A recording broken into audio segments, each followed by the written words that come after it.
Hello guys, hapon na naman dito at oras na naman ang pagluluto ng ating mga kasamahan na mga nagtatrabaho sa yung iba kasi dito mga nagtatrabaho pa, no, pero kami talagang hindi na kami nagtatrabaho ilang buwan na, 3 buwan na mahigit at malapit na rin tayo mag-4 na buwan na hindi nagtatrabaho at napakatagal nga ng aming inaantay na mga benefits.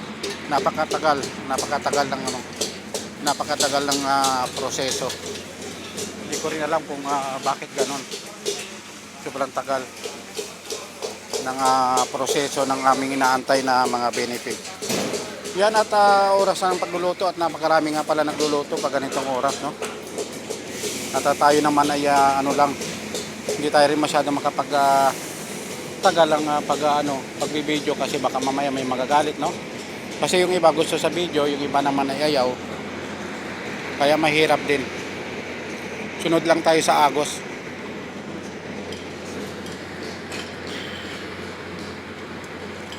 Sunod lang tayo sa agos ng ating mga ginagawang pagbibideo. Kasi mahirap na tayo ay masita. Mahirap na. Kaya kailangan ay mag-ingat din tayo sa ating mga ginagawang mga pagbibideo. Kasi minsan yung iba ayaw, minsan yung iba naman ay gusto rin, yung iba naman ay yan nga, sinabi ko na ayaw, kaya tayo ay ano lang lang ang ating ginagawa. Pupunta muna tayo sa labas at doon natin pagpapatuloy yung ating ang ating ginagawang pagbibideo. Kaso napakaingay pala ng generator, mamaya na lang. Napakaingay. Yan, may dalawa na nag-ayos ng kanilang washing machine, nasira siguro, inaayos.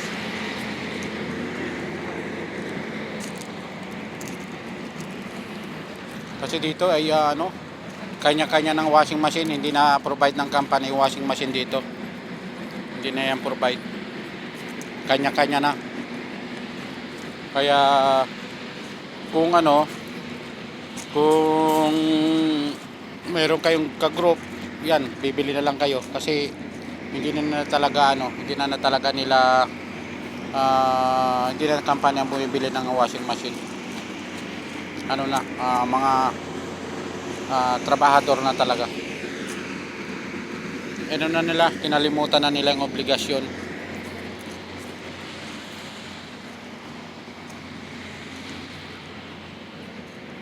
Yan, medyo malamig na naman ang simoy ng hangin, mga idol, no? At tayo ay maglakad-lakad lang muna.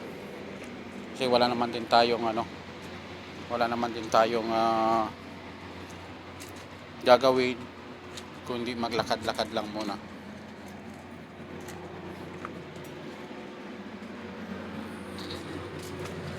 Nasuot muna tayo dito sa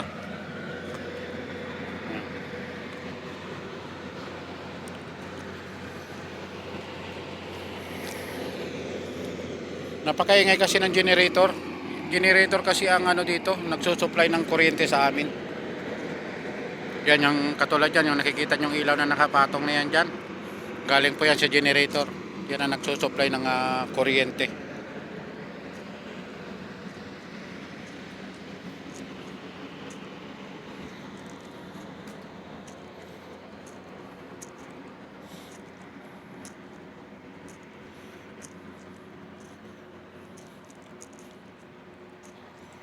Daming sasakyan na hindi na napapakinabangan, nasira na, mga pinaglumaan na ng panahon. Pero kung sa atin to, i-repairin pa yan kasi yung ibang mga mapapakinabangan na na mga sasakyan, ibibinta na lang nila ng mababang halaga, mababang presyo.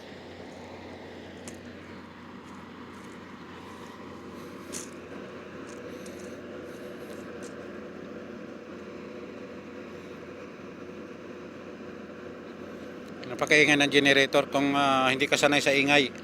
Sigurado. Lalo na kung medyo malapit yung room sa tabi ng generator. Ewan ko lang kung makatulog ka dyan sa sobrang ingay niya. Mabuti nasa malayo kami. Kasi dito, kadalasan dito kasi kahit malalaking company, mga generator na nagsusupply kasi sa mahal ng kuryente rito. Ewan ko lang kung mahal din o mahal magpakabit siguro ganon. Kaya kadalasan mga generator na lang ang ginagamit nilang pang-supply. Kasi sa napakamura ng gasolina rito at saka crudo. Yun naman ang doon naman sila nakakabawi. Mura ang crudo. Hindi katulad sa atin, mahal, napakamahal. Dito ay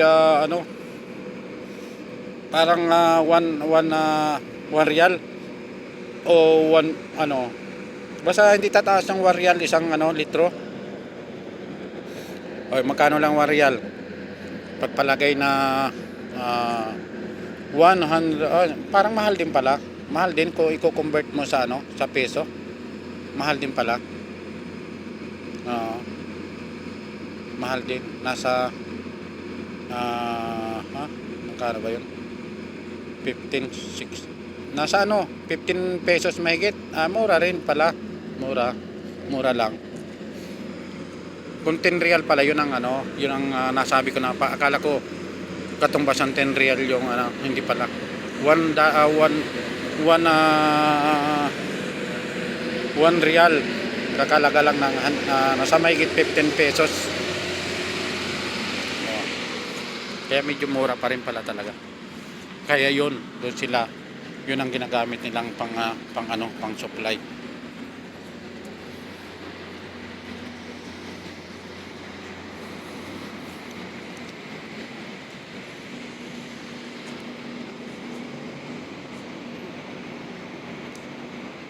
May time na nalalabo yung ating mata, may time na naman, okay naman.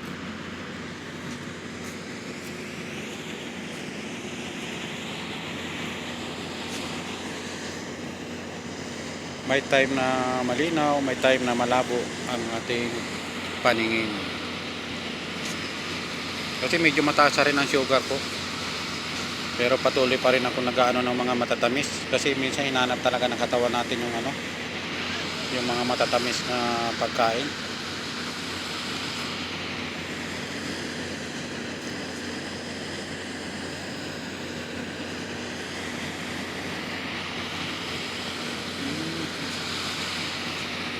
Maya lang ulit papasok na tayo sa ating tinutuluyang kwarto at dito kasi sa labas ay napakalamig ang kimoy ng hangin.